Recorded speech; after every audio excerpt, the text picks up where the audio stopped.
All right, my collision cow hands, we into it. I didn't want to say cowboys because I know there are women out here too. I respect women. We started our night here with the Death Riders versus Skyflight. Now, you see me, I got my Blackpool Combat Club sweater on. You know what I'm saying? I'm broke as shit, but I'm with Death Riders forever. But back in the day, I really thought that Scorpio Sky would be the first black champion, like world champion. I was very sadly mistaken. I love Swerve though. So I thought it was a good opener. I thought it was quick paced. I thought everyone was doing their thing. You know what I'm saying? I mean, you got Top Flight, and they're like never on TV. So when they get the chance, they're going to do it up when they get the cameras on them. And those Death Rider boys are classic wrestlers. You know what I'm saying? Like straight up ground and pound, punch you in the face. I mean, look at this hit from Pacquiao. He flipped him. I mean, just look at his face. It tells you everything. This man is a psychopath. I had a strong feeling though that they were going to get DQ'd. I don't know if that would be like Marina's new thing. She's just too badass. She's just getting DQ'd all the time. But nope. But the Death Riders beat Skyflight. That's how we do it. After the match, Marina Shafir starts beefing with the girl who's out there, and I, for the life of me, just can't remember her name, and I'm truly sorry. Zeta Steel. Like I had to like use the AEW Instagram picture and like crop that just to leave her name in so I can remember it. Anyway, they're beefing, and the Megasis shows up. She's a beast, and she like popped out of nowhere. And for being like such a glamazon, like I didn't think that was possible. It's out of my realm of consciousness. But she flattened her. I don't know who Zeta Steel is, like I said, but like, good luck. Backstage promo with the conglomeration. These are my boys. Like, there's any team that would probably let me in, it's probably the conglomeration, because they let everybody in. But not as bad as Don Callis lets everybody in. Basic promo though, Mark doing his thing, being wild man, setting up the match later tonight against Hechicero. I mean, this dude is cracking me. He called him Hechi. He called him Hechi. Now, I guess the Death Riders mopped up Skyfight so fast that they needed to fill 2 minutes. And believe me, if there's someone who's filling up 2 minutes, it's the King. I was going to see Brody King out on the mat though. So he did his thing, cleaned it up. Next match. So I'm not going to lie, I've been loving these. The Callis family has so many members, it's just stupid. But these promos are hilarious. I want to see just all of them beating people up while Josh Alexander walks down a hallway and they just get like thrown in between each other like fucking Guardians of the Galaxy final battles. You know what I mean? Some like Uma Thurman Kill Bill, just bodies flying. Next, we had Commander versus El Clone. Now, I'm not going to lie. I did not think I'd like El Clone. I was like, who is this guy? But I'm going to say it now. That was dope. I'm going to say it. Happy match of the night.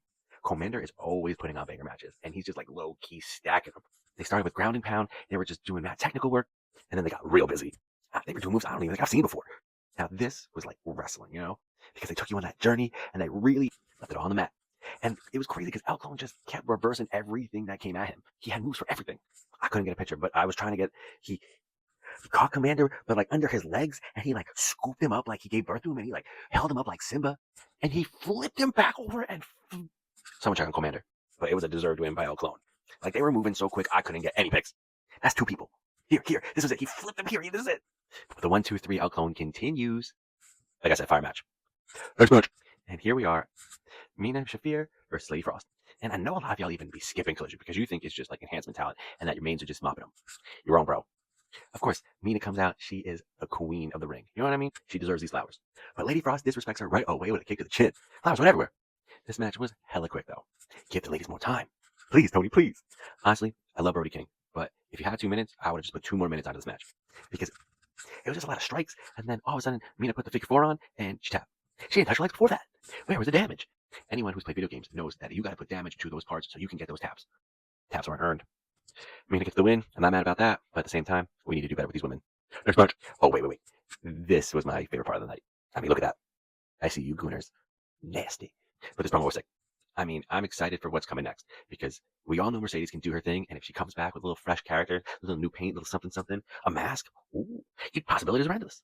The downfall of Mercedes for the fire skyrocketing phoenix of what is to come next is going to be legendary. We are up to our TNT championship of Mark Briscoe versus Hechi. He can't believe we called him Hechi. This match went hard too, though. In the beginning, it was like any move Hechicero did that Mark had a reversal for it, and then he would jump down and do that. Yeah. I love Mark. He's hilarious. And as somebody who's probably come up as a comedic wrestler in jest and promo, the man is a murderer. But Hechicero's no spring chicken. He did this wild head scissors at one point that brought look at Mark's neck between his legs. Just look at that. That's a man. And this is his reaction to that. I think he thought he almost died too. Thank God that didn't knock him out completely because Mark came back with a heat. Jay drilling for the win. I'm telling you, this TNT title ain't going nowhere for a long time. We got Eddie Kingston and a returning Ortiz versus the Grizzled Young Vets. The Grizzled Young Vets are a great promo. I'm glad Eddie let them kind of do their thing because Eddie eats everybody into the promo. Everybody. Eddie Kingston is the best promo in the game. Hands down. But they set up a match for next week. And here we are with our Babes of Wrath and Chris Statlander versus I'm sorry. My World and Vixen. Super decent match. It really seemed more like I don't want to say squash because like My World had her thing, she was doing her thing, and there's Vixen coming out, and Han, she's doing her thing. Like, they're doing their thing, and you gotta respect the time given, you know? But they're versing every women's champion in one match. they had no chance. But they definitely got a lot more time than I expected. So this match kind of got going.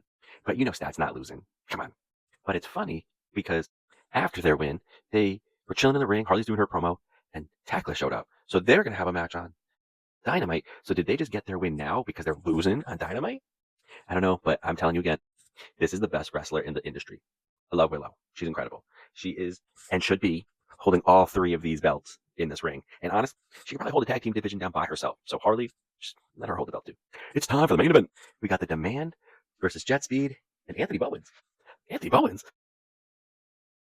I wonder who's going to lose this match. It did start pretty dope though. Again, fast paced. They were doing their thing. Anthony Bowens definitely was trying to fit in the best he could.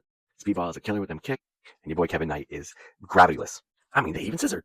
But the Demand are too big. They're too big. Now, I did think Anthony Bowens may have gotten the win somewhere in between this. I'm not gonna lie. But once I saw that blind tag, I knew it was a wrap. It is a blind tag at the end of a match. That's the end of the match.